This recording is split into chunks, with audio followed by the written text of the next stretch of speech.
Good evening, everyone. It may be good morning or good afternoon where you are.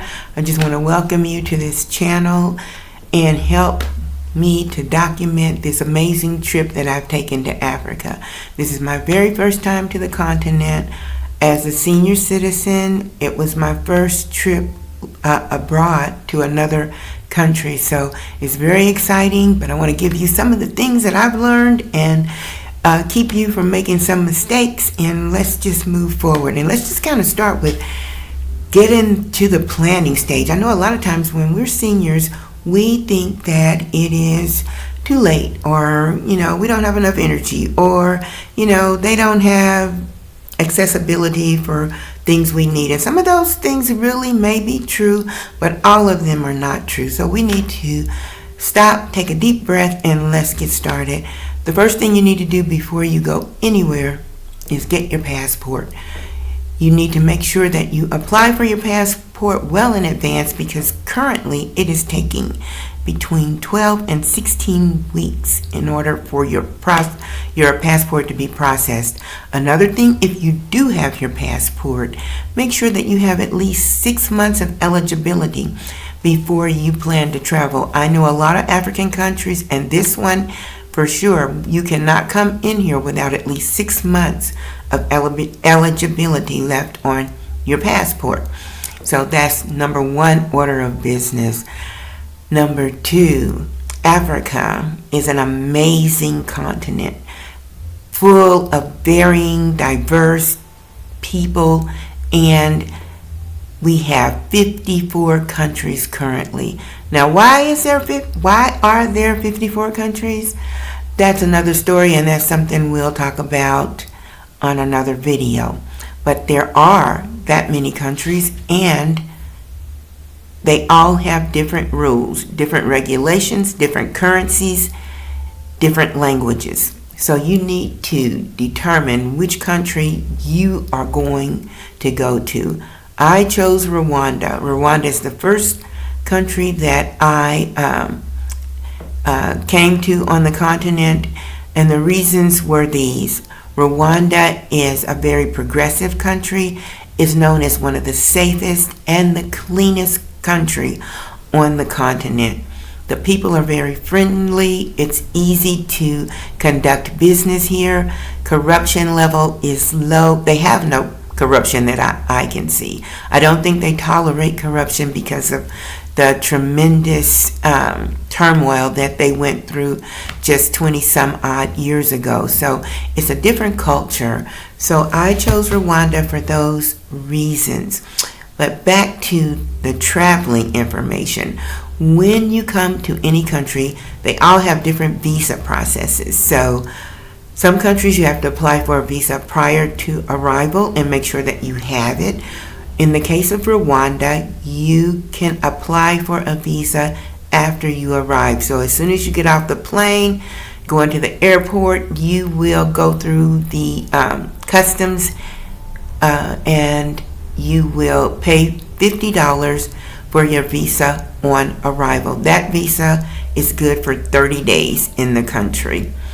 Another thing you want to make sure that you do is prepare how you're going to manage, how you're going to spend money. They advise you to bring money so that you can exchange it for Rwandan francs. You need to bring new $100 or $50 bills. Don't bring old money. Don't bring old hundreds, 20s, 50s. Try to bring new 100s, new 50s so that you can exchange them.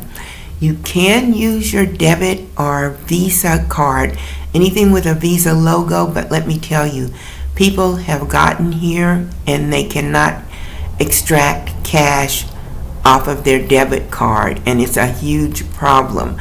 Make sure that you notify your bank prior to traveling.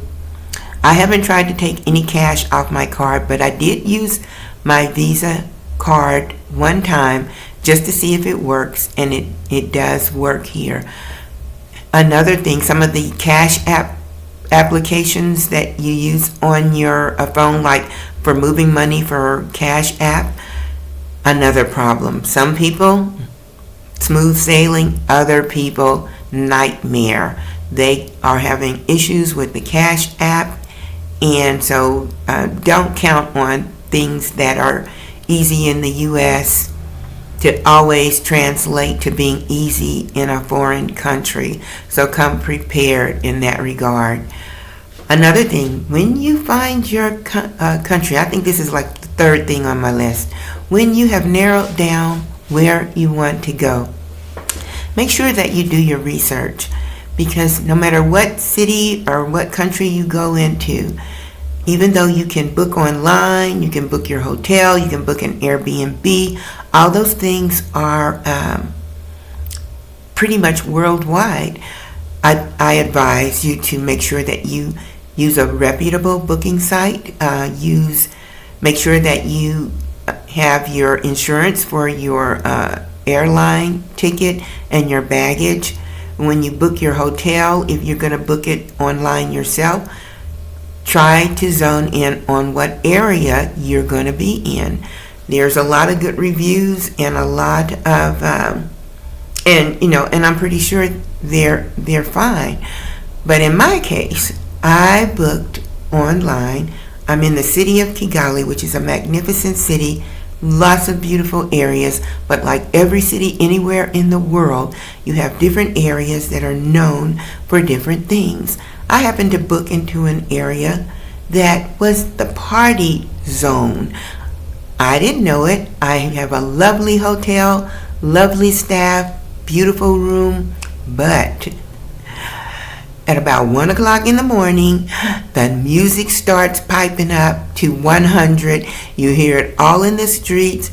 People are partying from 1 to 4:30 in the morning, just loud singing, walking, dancing. Music was good if you want to be out there partying.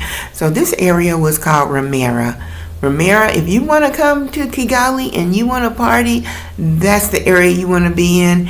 But if you want to sleep, that is not the area you want to be in. Me personally, I cannot sleep with loud music. So I found myself staying up all night, getting up in the morning.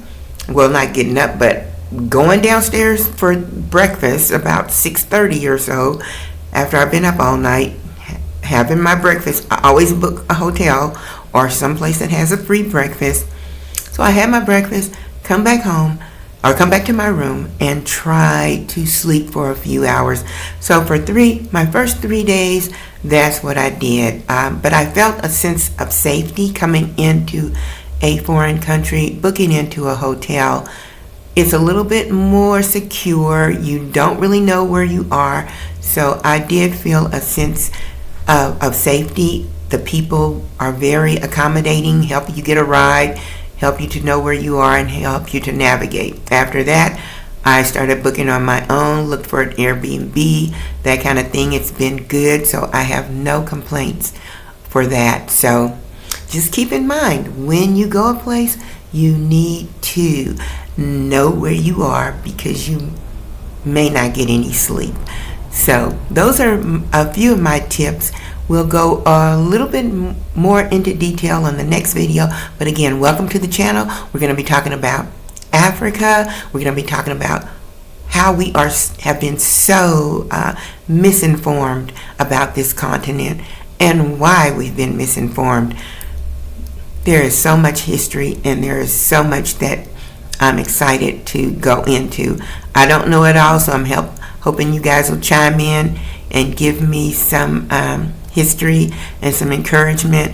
But for now, thank you for coming in and watching the channel. Have a good night. Be blessed.